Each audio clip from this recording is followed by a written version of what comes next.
The camera feed flickered to life at 2:47 a.m., and what Marcus Wellington saw on his phone screen made his blood run cold. His maid, Elena, wasn't sleeping. She was hunched over his kitchen table, her shoulders trembling, surrounded by what looked like medical bills and photographs. But it was what happened next that would shatter everything he thought he knew about the woman who had cleaned his mansion for 3 years. Marcus had installed the cameras out of frustration, not suspicion. Elena Rodriguez had been the best employee he'd ever had, meticulous, kind, never complained. But lately, she'd been different. She would lean against walls when she thought no one was watching. Her hands trembled when she carried his coffee. Dark circles had formed permanent shadows under her eyes.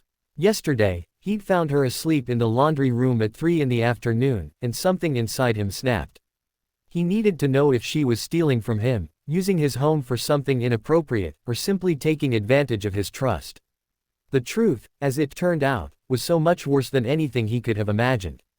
Marcus Wellington had made his first million by age 30 in tech investments, his second million in real estate, and by 42, he'd stopped counting. His Seattle mansion overlooked Puget Sound, 15,000 square feet of marble floors, crystal chandeliers, in rooms he'd never even entered. After his divorce 5 years ago, the house felt more like a museum than a home, beautiful, cold, and achingly empty. Elena had arrived 3 years ago through an agency, a small woman with calloused hands and a smile that actually reached her eyes. Unlike the parade of staff who had come before her, she didn't treat him like a walking checkbook. She remembered he liked his coffee black, that he was allergic to lilies, that Thursdays were hard because that's when his ex-wife used to call. She left little notes. "You forgot to eat lunch again, Mr. Wellington. I left a sandwich in the fridge." He'd doubled her salary after the first year, then doubled it again. She'd cried both times, clutching his hand and thanking him in a mix of English and Spanish. He'd felt uncomfortable with her gratitude. He was just paying her what she deserved. What he hadn't known was that no amount of money could fix what was breaking her. The cameras revealed everything over the next 2 weeks. Marcus watched, unable to look away, as Elena's secret life unfolded in grainy night vision. She would finish her shift at 6, but instead of going home, she'd wait until his bedroom light went out. Then she'd slip back inside using her key, settling into the kitchen with her laptop and phone. Night after night, Marcus watched her. She'd pull out a battered notebook, making calls in hushed Spanish. Sometimes she'd cry silently, her face buried in her hands. Other times, she'd fall asleep right there at the table, her cheek pressed against paperwork, only to jolt awake an hour later and force herself to keep going. At 5 in the morning, she'd splash water on her face, change her shirt, and greet him at 7 with that same warm smile, as if she'd slept peacefully in her own bed. But it was the photographs scattered across his table that haunted Marcus. Even through the camera's limited resolution, he could make out the faces, children, several of them, with Elena's same dark eyes and bright smile. He couldn't take it anymore. On a Tuesday morning, instead of leaving for his office, Marcus waited. When Elena arrived, he was sitting at the kitchen table, her notebook open in front of him, the cameras, footage playing on his tablet. The color drained from her face. "Mr. Wellington, I can explain." "Sit down, Elena." His voice was harder than he intended. She sat, her whole body rigid with fear.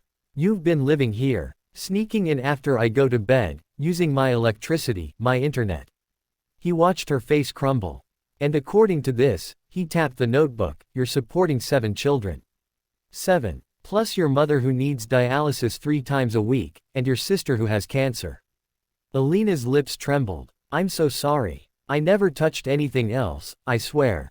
I just needed the Wi-Fi to work my second job, and I couldn't afford the bills at home and the internet too, and the hospital calls at night about my mother, and the children." Her voice broke. "I'll leave right now. Please don't call the agency. Please. I need to work." "Your second job." She nodded miserably. "I transcribe medical records online, from 10 p.m. to 5 a.m. It pays for my mother's dialysis. The children, they're not all mine. 2 are mine, but when my sister got sick, I took hers. And my cousin died last year, car accident, so I took her 3. The oldest is only 12. They need food, clothes, school supplies. My mother can't work anymore, and my sister." She couldn't finish. Marcus felt something crack open in his chest. How long have you been doing this? Working 2 jobs, sleeping 1 hour a night. 2 years. She said it simply, as if it were nothing. As if slowly killing herself with exhaustion was just what you did when people depended on you. He looked at this woman, really looked at her, and saw what he'd been too wrapped up in his own comfortable life to notice. The weight loss. The way her uniform hung loose on her frame. The medication bottles in her bag he'd glimpsed but never questioned. She wasn't stealing from him. She was dying for her family, one sleepless night at a time, and she'd been too proud or too scared to ask for help. You're fired, Marcus said quietly. Alina's face went white. She opened her mouth, but no sound came out. Then she stood on shaking legs, gathered her things with trembling hands, and turned toward the door. Elena, wait. Marcus's voice stopped her. You're fired as my maid. I need a property manager for my rental investments. It pays $120,000 a year, full benefits, includes family health insurance.